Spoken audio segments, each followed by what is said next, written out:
وہی ہوا جس کا ڈر تھا۔ ایم کیو ایم پاکستان کے اندرونی اختلافات کل کھل کر سب کے سامنے آ گئے۔ سڑک کے اوپر خوب تماشا لگا اور بہادر آباد ایم کیو ایم کا جو مرکز ہے وہاں پر دو گروپوں میں فائٹ ہو گئی۔ سوچیں کون سے دو group? Khalid Maqbool Siddiqui group and Mustafa Kamal group, اور پھر وہاں پر کرسیاں چلیں، دھکم پیل ہوئی اور فائرنگ کی آوازیں بھی سنی گئیں، بلکہ فائرنگ بھی ہوئی۔ یہ آپ مناظر دیکھ سکتے ہیں، کل کے یہ مناظر ہیں، اور ایک دوسرے کے ساتھ گالم گلوچ، دھکم پیل، یہ بیانات کا سلسلہ، ایک دوسرے پہ الزام اور ایک دوسرے کے ساتھ یہ تو چل رہا تھا تقاریر کے اندر، اور اندر سے خبریں آتی تھیں، رپورٹ ہوتی تھی، لیکن ہمیں یہ بتایا یہاں جاتا تھا تک کہ معاملہ چلا جائے گا بیکاز 2023 کی بات ہے، دونوں جو گروپ ہیں ان کا مرجر ہوا تھا، بڑی اناؤنسمنٹ ہوئی تھی، بڑی پریس کانفرنس ہوئی تھی، مصطفیٰ کمال بیٹھے تھے، انیس قائم خانی بیٹھے تھے، ساتھ میں خالد مقبول صدیقی تھے، اور پھر انہوں نے کہا تھا جی اب ہم ایک ہی پارٹی ہیں، لیکن ہم یہ دیکھ رہے ہیں کہ 24 25 26 صرف 3 سال میں 3 سال بھی پورے نہیں ہوئے تقریباً، اور یہ جناب یہ پارٹیاں اب ایسے لڑ رہی ہیں جیسے یہ دو الگ الگ گروپ ہیں۔ تو یہ ہوا کیا؟ رکن صدر اسمبلی جو ہے اعجاز الحق، وہ یہ بتا رہے ہیں کہ انیس قائم خانی نے، میں انہیں کوٹ کر رہی ہوں، مجھے تھپڑ مارا اور زخمی ہونے والے ذاکر کو ایم پی اے فرحان انصاری اور دیگر نے تشدد کا نشانہ بنایا، یعنی معاملات ہاتھا پائی سے بھی آگے نکلے۔ پھر یہ لندن والے ہیں، یہ بھی کہا گیا انہیں مارو۔ دو گروپس میں تصادم کے بعد بہادر آباد میں ایم کیو ایم پاکستان کے مرکز کو ایک بار پھر سے تالا لگا دیا گیا، جبکہ قیادت اور کارکنان بھی منتشر ہو گئے۔ بہادر آباد مرکز اور اس کے اطراف میں پولیس رینجر صورتحال کو کنٹرول کرنے کے لیے تعینات بھی رہی، لیکن ہم نے دیکھا کہ جی یہ تمام تر صورتحال بنی ہے، اختلافات تھے، مگر اختلافات یہ رخ اختیار کریں گے یہ کسی کو نہیں معلوم۔ نہیں، ہم نے جب بھی ایم کیو ایم کے رہنماؤں سے پوچھا ہے تو انہوں نے ہمیں یہی بتایا کہ بھائی یہ گھر کے اندرونی بات ہے اور ہم گھر میں سالو کر لیں گے، لیکن ابھی بات تو سڑکوں پر آ گئی ہے۔ چلیں جب ہم آپ کو وہ مناظر دکھائیں گے جب یہ باقاعدہ اختلافات فائرنگ کے اندر تبدیل ہو گئے، یعنی فائرنگ کے تبادلہ ہوا، تو ذرا وہ منظر بھی دیکھ لیتے ہیں۔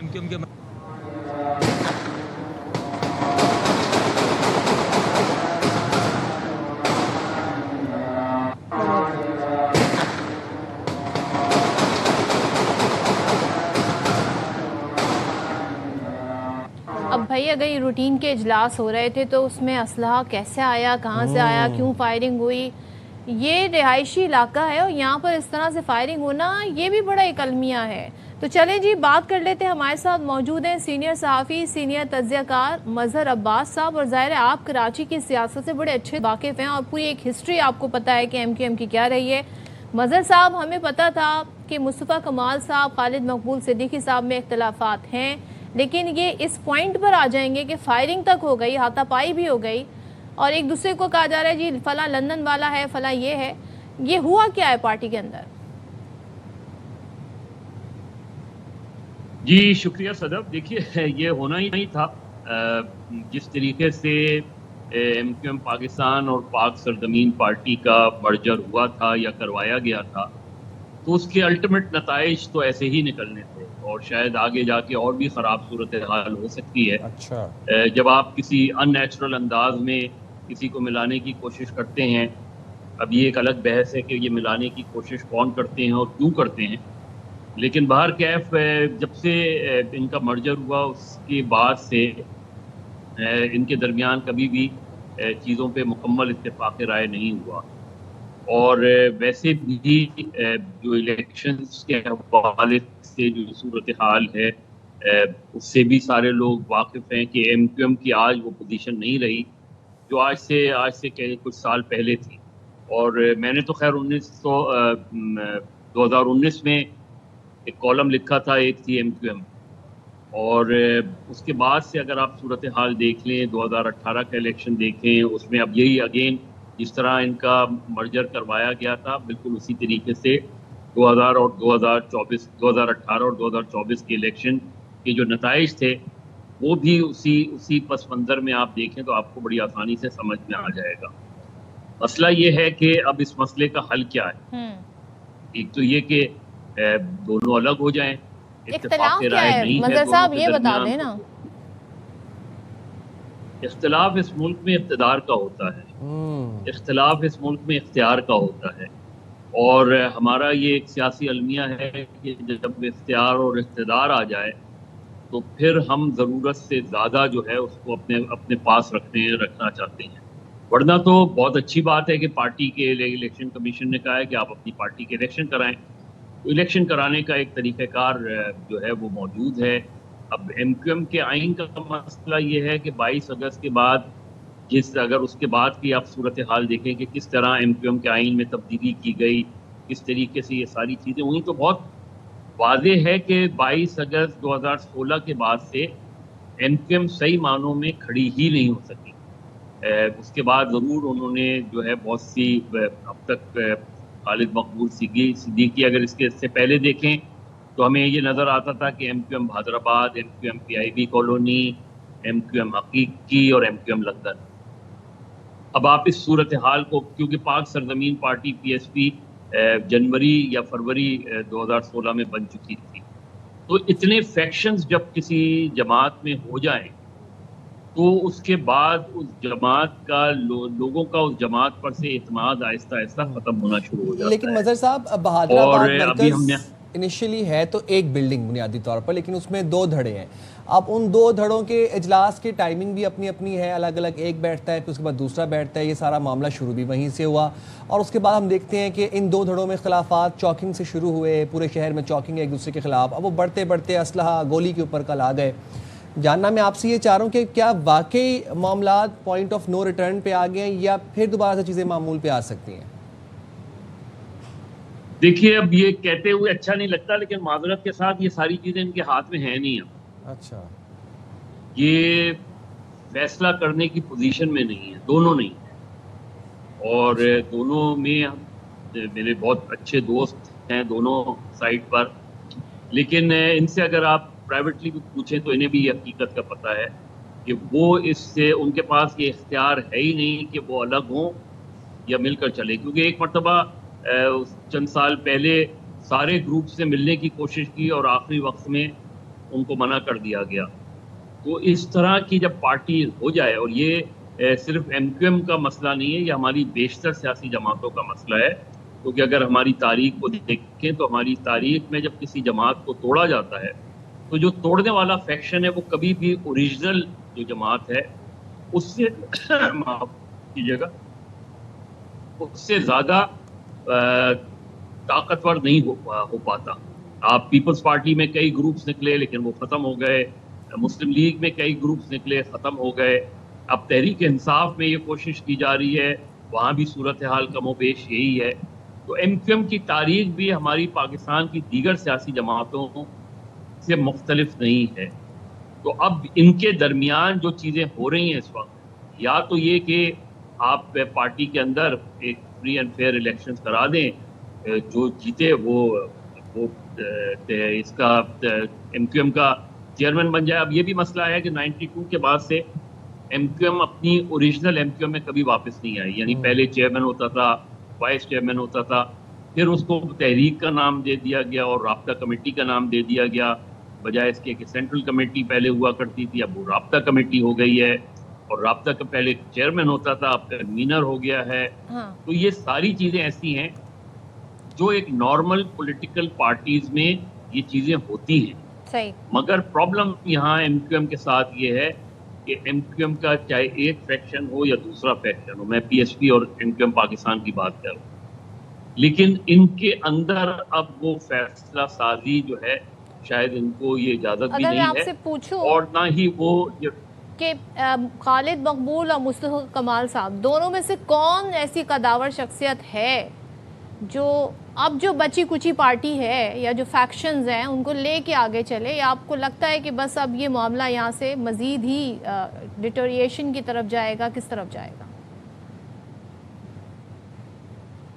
دیکھیے, صدر خالد Maqbool Siddiqui M Q M کے بہت پرانے کارکن رہے ہیں. ان کو مجھے یاد ہے کہ جب وہ اے پی ایم ایس او کے چیئرمین ہوتے تھے اس وقت میں نے ان کے کئی انٹرویو کیے تھے.